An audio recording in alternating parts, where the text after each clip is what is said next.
amazing wisdom, entrepreneurs, business leaders, success, CEOs, amazing success around the world. This is the Success Nuggets podcast. Have you ever wondered what you could learn and how inspired you'd be if you asked incredible people from around the world about the patterns that drive progress? Get ready to dive into a world of insights and inspiration. This is the Success Nuggets podcast with the founder of the Digital Light Bulb and your host, David Abel. Today we're rewinding the spark that helped shape a movement brand. Chris Browne was Ted Baker's first hire and the first guest to sit in the Success Nuggets chair. He's a pioneer of theatre meets systems, the kind of mind that makes windows move, turns a shopping trip into a story, and backs every wow with a how. If you're a marketer who craves both goosebumps and guardrails, this is your episode. Well, Chris, welcome back. Thank you, David. Nice to see you. Brilliant to have you back on. Third episode of the Success Nuggets. And we've talked about Choose Happy. We've talked about life after as well. But today we're going to talk about the theatre in business. And let's kick us off with Ted Baker. In one sentence, the most outrageous Ted Baker move that you actually did that you thought moved the numbers. You know what, David, I struggled with that only because over the time there were so many, and obviously life's changed and the world's moved on a bit, and some of them you wouldn't do today. So I thought I haven't just thought of a safe one for that reason, but I thought of a safe one because it was what I loved. Basically, we had an actual alien coming to the store in Nottingham one day, and I was like, well, what is that person? It looked like a person. What is that person doing? Because it's not acting like a human being. I said that to somebody. And it turned out he was sponsored by the East Midlands Art Collective to live in the community as an alien for 3 months. And he was an alien, and you couldn't interact with him. You couldn't get a conversation with him. And it was fascinating. It was interacting with us.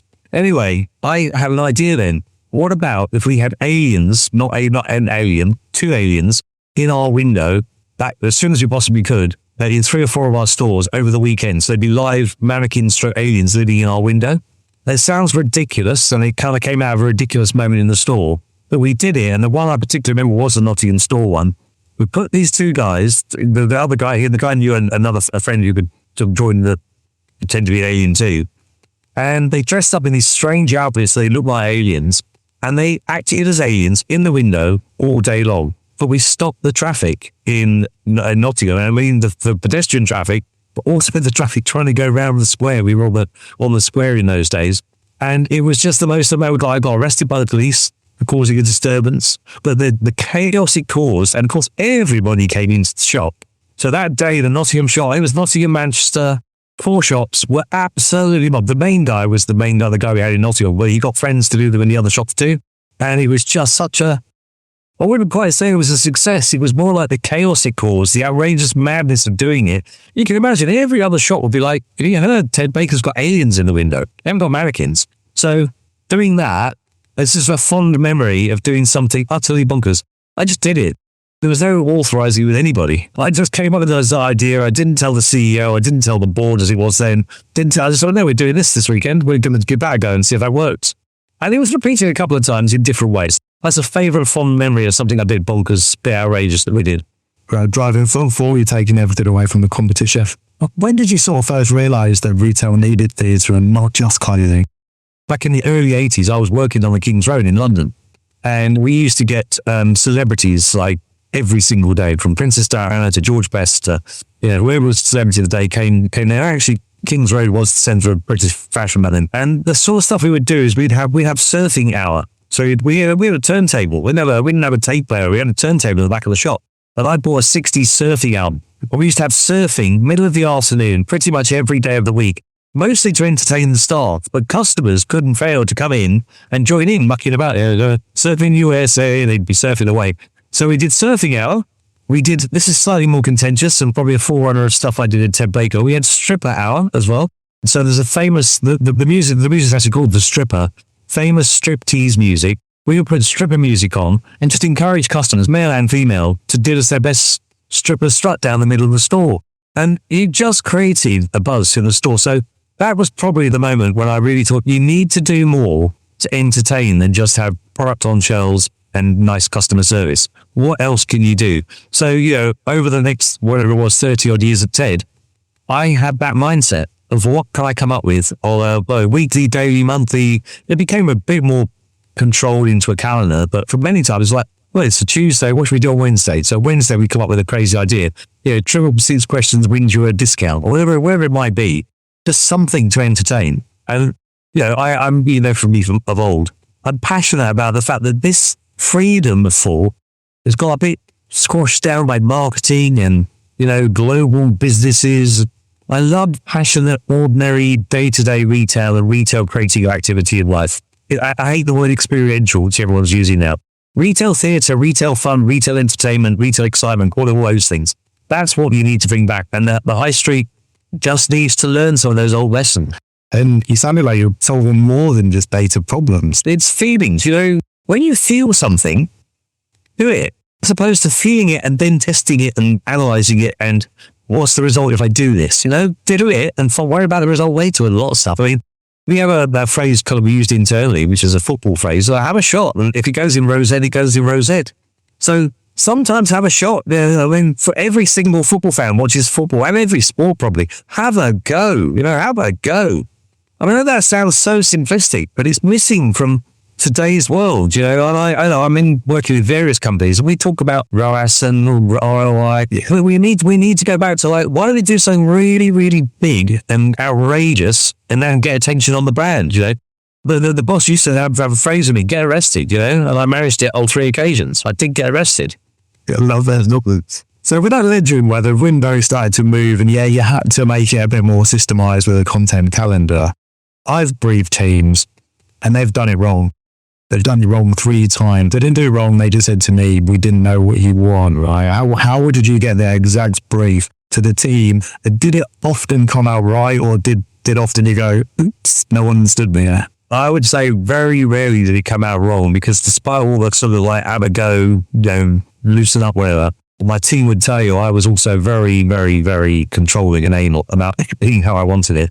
I used to drive the visual merchandising leader slowly bonkers with Show Me the Funny. If we come up with a window or a marketing campaign or a freebie or a point of sale, wherever it was, I was like, Show Me the Funny. They said, well, that's not making me smile. Yeah, that's not making me laugh. And so I would be on coming up with the ideas for how we can make you funny, how to make you smile, make you laugh. But also, it wasn't just funny. It was also, how can you make it unexpected and a little bit outrageous? We did a whole video series in the window once called The Unexpected, and there was a video sequence that played in the window, and it was, if you watch the video properly, you'll have seen never visually that obviously naked person walk through the store. That was on the video. Probably could get arrested for that, actually, looking back on it, now I think about it. But that was just, why would do something in the window that no one's ever done before? So we let's just play a massive video of strange stuff happening in the store. And that's how it's a good example of your question. I don't think it worked very well, because people didn't stand and watch the TV enough. But the idea was great, and we had great fun filming the videos. A unicorn walking through the store, and then maybe a 7-foot tall giant would appear at the door dressed as a beef eater. So it was surreal kind of ambience going on. So we didn't overthink the things that didn't work. But I used to kind of go, fine, that one didn't quite blow up like the previous one, but we had to go. I never kind of gave them a tough time for it. But it wasn't just me, it was 3 or 4 other guys in our windows and marketing meetings, really just riffing on what could we put in the window, and the theme could be anything. I was asked by the founder one time, can you make the cheapest window ever? And that's when I came up with Pretentious load of nonsense written on the glass. It was the whole silly joke about retailing.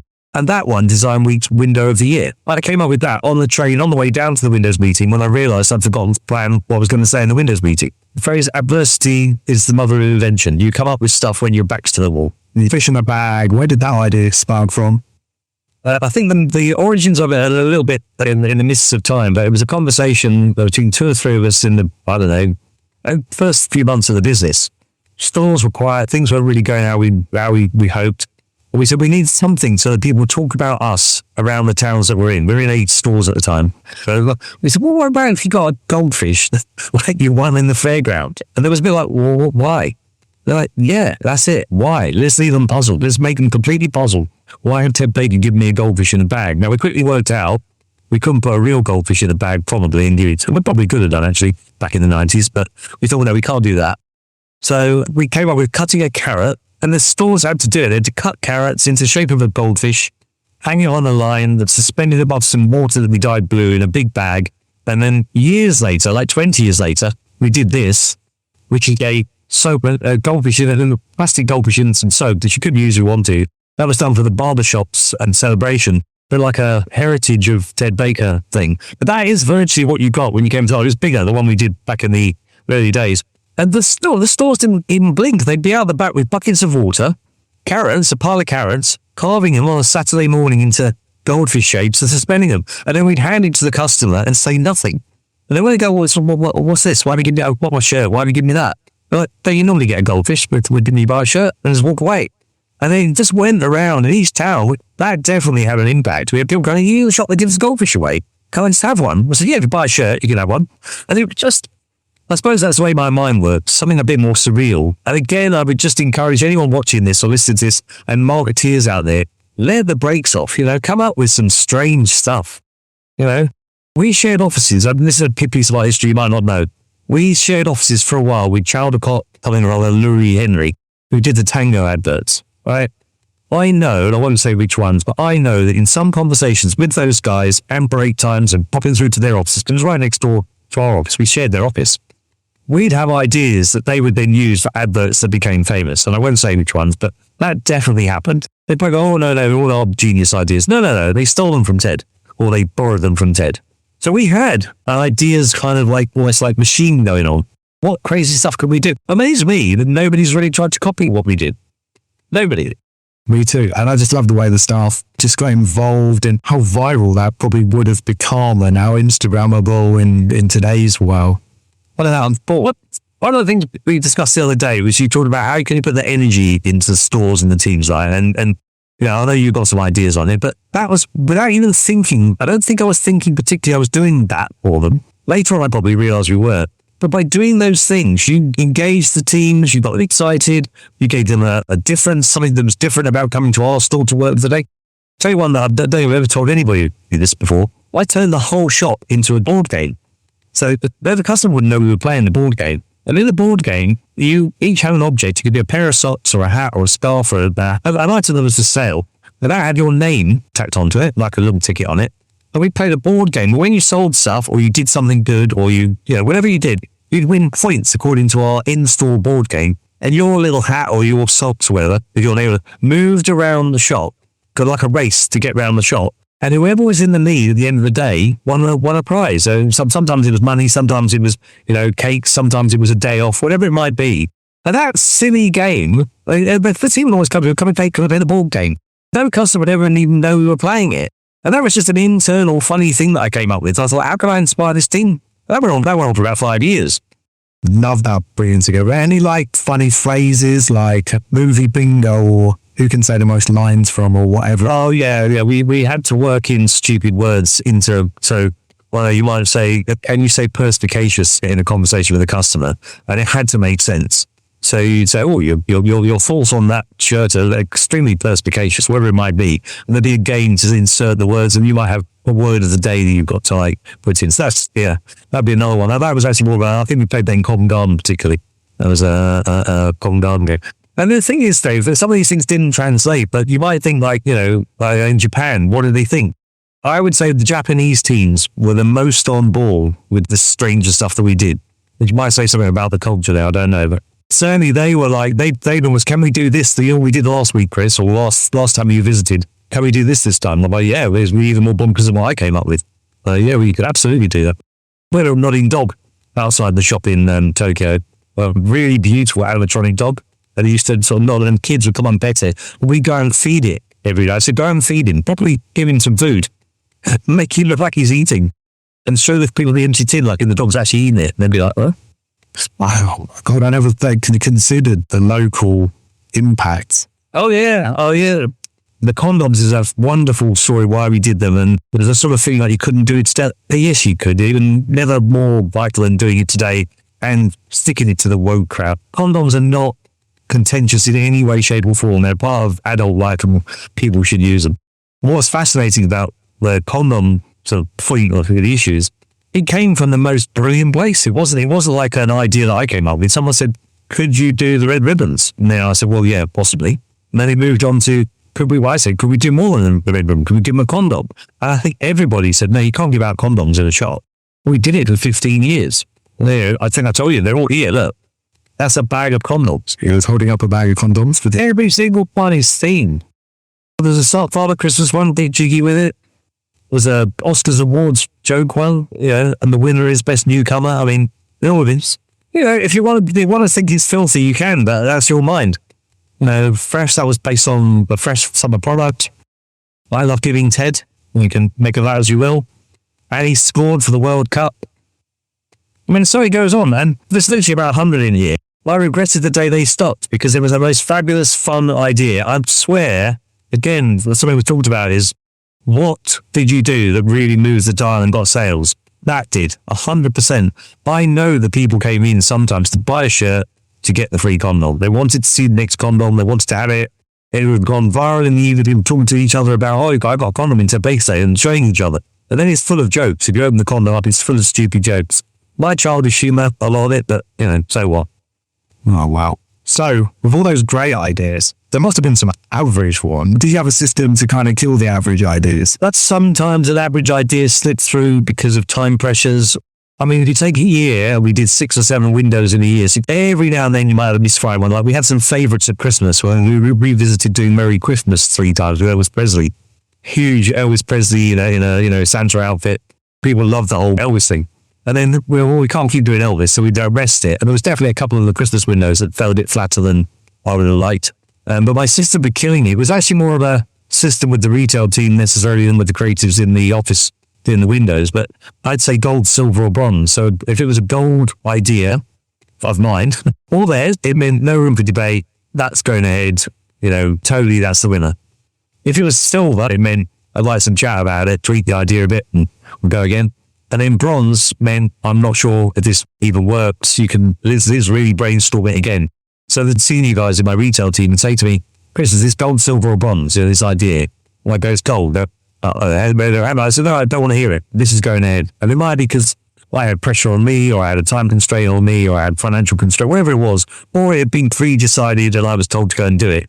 So I cut through, that simple system cut through a lot. We also had a thing which I think you're aware of in the retail teams. You had a thing called the dogs. I can't say it really other way. The dog's bollocks. The dog's bollocks of communication, and that's why I said in the meeting, I didn't want to call it the dog's bollocks because it's too rude. And then off the dogs, other people called there's the puppies. And what the dogs was, I said, all the dog's bollocks of communication. A communication tool is a one-pager that everyone gets, that everyone subscribes to, everyone writes what they want to say to the teams in the stores, goes on that piece of paper or that email, as it was, into that email, and you know that if you need information about this coming week, it's in the dogs. And every now and then we do a quarterly block of dogs, which is like everything you need to know for the next quarter, like ahead of time, planning-wise, it's in the dogs. So if you need to speak to my teams, put it in there. And that was the most amazing communication tool. I know there's loads of great commercial tools out there now, but this system worked. You got an idea, put it in the dogs. I had teams checking that when the dogs was approved, it just didn't have any old idea goes in the dogs. Yes, we want to do this. We want the teams to do this. We want to know this. We want that announcement to be made, whatever it might be, put it in the dogs. And we had versions, I can't remember the Japanese one. I wish I could. The Japanese one was some word that meant a similar kind of thing to them.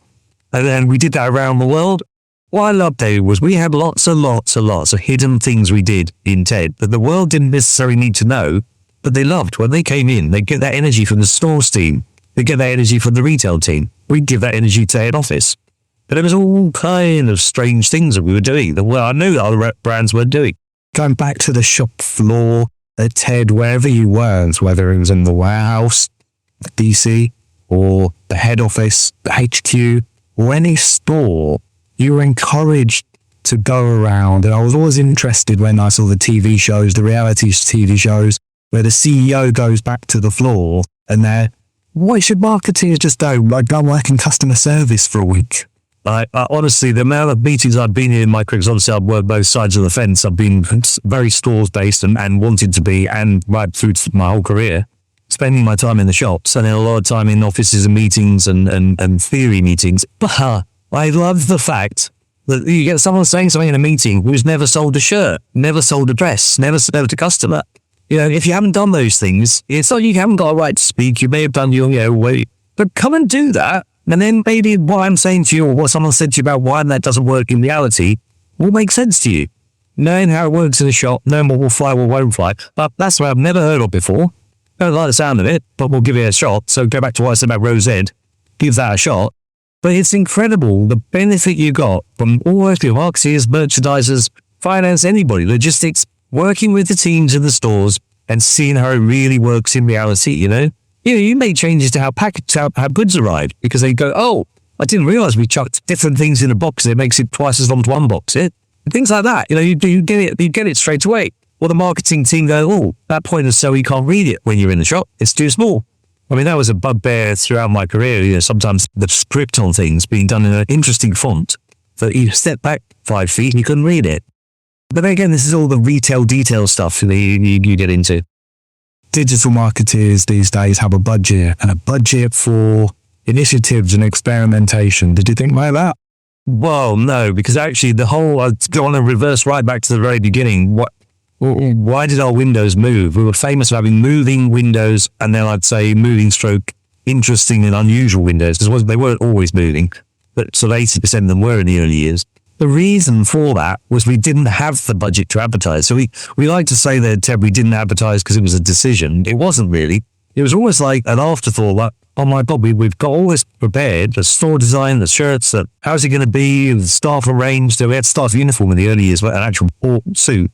We haven't got a budget for advertising. So then it was like, well, how are we going to make people interested in this new brand that's launched on the high street without any advertising? No, we're not going to launch it. And, you know, the internet didn't exist in those days. It existed, but not people were using it. So we had to make the windows move to get attention. That was the whole point of why the windows moved. How do you make people go, oh, that's the store with the moving windows? And actually, when you looked around, which is still amazing, apart from Ford and Mason, who do incredible windows and the big department stores of the day, and only at Christmas, really, nobody did moving windows. We weren't completely unique in doing it, but we were doing it on a scale and with a humor and with a kind of craziness to it. So I know that people started to love, they'd come in and go, oh my God, I love the new window. You get that kind of response from customers. And people wanted to tell me, students studying Ted Baker's methodology and why we did what we did. I have to admit to them that really behind the scenes, it was like a bunch of people in a room coming up with crazy ideas. It wasn't like this detailed marketing. We can't analyze everything. You have to go with feel on so many things. You know, the best designers in the world, you know, Alexander McQueen would be a great example. I imagine when he was working and he said he wanted, I don't know, devil horns with a pink tutu and rubber sleeves and 25-inch spikes. He will, that will never sell. And yet, who's considered a genius of retail, of fashion design? He is. And others like him. And so I think that's the same is true with retail. So, Dave, here's an interesting one to use that you always say, make it move in digital. What do you mean? I haven't been at Ted Baker. Getting into from merchandising to buying and in e-commerce, I've always said to my teams, make it move. And synthetic is 5% of people's popular sense as well. So things I've done in e-commerce, we know counters work, you know, the countdown clock and those kind of things. So that's great for promotions. When I was doing art, I used to have things like paint 62% drying, you know, so people would get a little progress chart as is coming as well. Art is in the building and have live chat as well and take little GIFs and stop motion shots of them painting where I have the product images and then you can fit the switch and then it showed you what it was like in the dark. Try to engage people like that. I worked for a watch brand where you could hit the side of the watch and the seconds went round as well, so you could really see how the product moved as well. So there was a wearables brand, the ghost of Christmas past. And actually just a bit of video and movement as well, just to try and get something going beyond clocks and counters, because e-commerce is one of the hardest ones to get. Yeah, you know what, I'd relate that to just thinking bricks and mortar stores for a moment, but also applies to people's websites and social media too. When it's too much of the same, stillness, I suppose is what I'm thinking, that it reduces the same image. There's a lack of engagement in that. So if it's Instagram and the way you present is the same all the time. When I'm working with a couple of brands, I'll say, show them something they haven't seen from the brand. Show them a different angle how that can be presented. And that would be true in the store. I used to use the phrase tip a rail over. This caused some chaos in the shop. So what was happening in there? Well, it's the same with digital and visual, with the world of social media. You've got to be, what's happening there? Why am I looking at that? Why is that interesting to me? Well, yeah, movement is life, isn't it? If you stop moving, you die. What did your best store teams do that others didn't? So we played a game once, right, which is very unfair with the retail team at a meeting. We were having a meeting with all the retail team, all the area managers, the UK this was, but I did it, repeated it around the world, but they're started in the UK. And we voted for the very best person in each position, and we voted for the very worst person, currently working all from history, or the history of the brand, the worst person in each position. Then we tasked them in little groups to work out what would the impact be of the very, very best team. What would the impact be of having the best manager, best deputy, best visual merchandising person in store? And then what would be the impact of that terrible team? And the difference, from memory, Covent Garden got to about 4 million, I think, in its best turnover. Well, maybe. I reckon that the best team, if we could have done it, and we had a good team in there, would have sucked another million on the turnover. And the worst team, though, this is very fascinating, would have cut that turnover in half. Not least, so the impact was a swing from 4.5 million down to 2 million, 2.25 million, or a swing up to 5.5 million. And to understand what that means, so to answer the actual question you've asked me, rather than ramble on about something else, what did they do? What did the best people do? So the first thing was it didn't work for Ted Baker. They worked for themselves. I used to drive people mad. You're here, we're paying you, but think about me. If I work hard and do well myself, me, will benefit whether I stay here and get promoted, or I get noticed and go elsewhere, or I feel I'm ready to go elsewhere. So get that mindset into your head. It's another day in your life, not the life of the company. Work hard for yourself. How hard do you work when no one's looking is a phrase I used to use. So that's the first thing. Then you wanted people who wanted to be retailers. So I didn't want somebody who wants to go off and do something else in their career. Sometimes those people can be great, but more often than not, their head's over there doing that and it's not here doing retail. So I wanted people who love fashion, who like retail, who like serving customers, who like talking, who like having conversations. And then I tried to find people, or if I couldn't find them, imbue them with it, people who understood putting in a good, honest day's work and enjoying that, not just doing it because I told them to. So you create over time, if you keep doing those things, we had training manuals to cover every single aspect of retail that were written in an amusing style. The centerpiece was the pink shirt from Ishmael, the story of a shirt arriving in your store and how you treat it. We inspired teams to enjoy working there, to enjoy serving customers, to see there was a bigger mission, whether it was their own personal mission or the mission of the company, vision of where we were going to try and get the company to. And the very simple thing we did was speak to people. I mean, you walk into shops, I ranted before we came on air, just going around a couple of stores in the week in London, and but people just not engaging with me. I was even in one store saying, I used to work here. This is somewhere I used to work here. I worked in this very building. All I got was like, oh, did you, mate? So to answer your question, what do we do differently?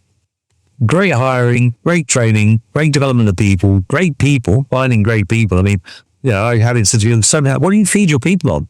We're inspiring them, we treat them with love and care and attention. So they enjoy working for our business, and they went on to become the future bosses. I mean, today, 7 or 8 years after I left the company, everywhere I go, I meet people who are running businesses, who are CEOs and retail directors all around the world, and it's wonderful. Kudos to all those people out there working hard, having the energy and the drive as well. We know your one golden nugget for life is choose happy, and you've talked about have a shot. What's your one golden nugget for business? Don't wait for yourself would be my number one. People stop themselves from making the changes that they need to make, or investigating the things that they could be changing far too much. I mean, I've been on the supplier side now for 7 or 8 years, and I'm very proud of the fact that actually we had a system at TED, and we invite people in. Come and show us what you've got. Come and show us your new software. Come and show us your new way of doing a window. Come and show us your new shop fitting scheme that might work. Because we didn't know. I'd say I'm not clever enough in each of those aspects to know. So don't wait for yourself. You hold yourself back with saying, I've got a roadmap. Even if you've got a budget, it might be your budget. If you go and meet someone new, you discover, they could do the thing I've got to do for half the price. So then you've saved your budget, haven't you?